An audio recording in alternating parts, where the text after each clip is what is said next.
Hi everybody, thanks for watching my channel. I've been a personal trainer for over 20 years and I've had people come to me with knee pain.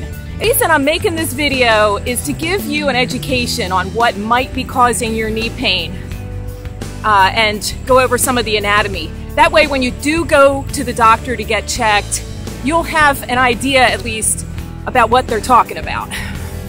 So, knee pain could be several things. One thing could be chondromalacia patella. So the patella, of course, is the kneecap.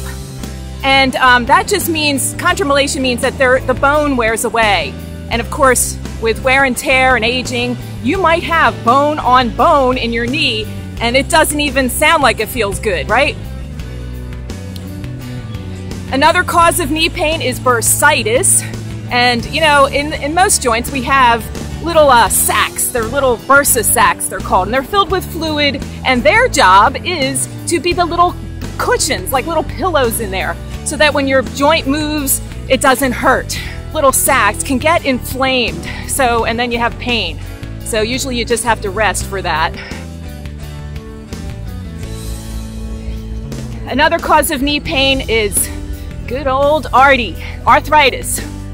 So if you're having joint pain or knee pain in lots of different areas, it might be arthritis. And that comes with the aging process.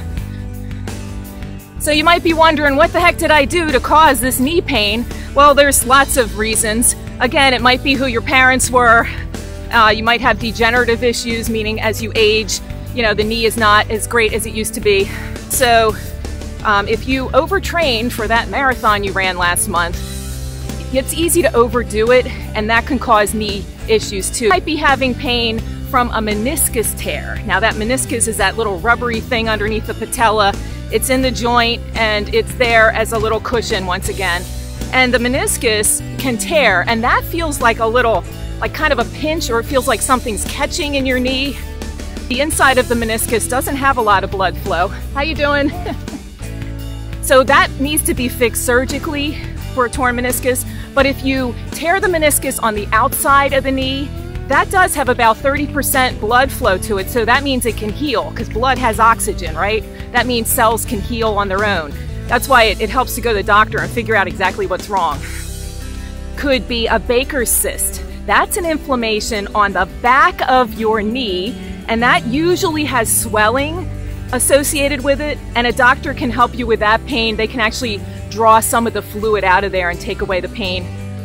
So that's another one to get checked. And one more that I can think of is gout.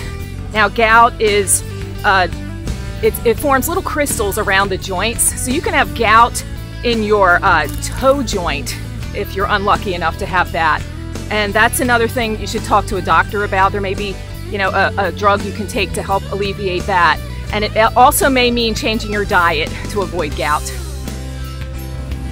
And I wanted to show you this great drawing. It shows the anatomy of the meniscus, the little rubbery things that are underneath the kneecap. You can see how they might be able to wear out.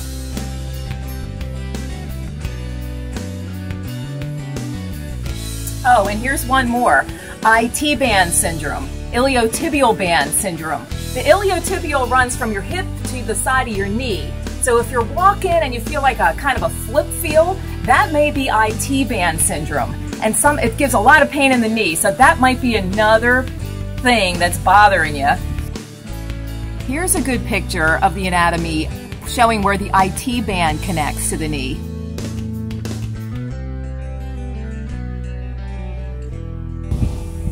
So hopefully now you have a better idea of what might be causing your darn knee pain.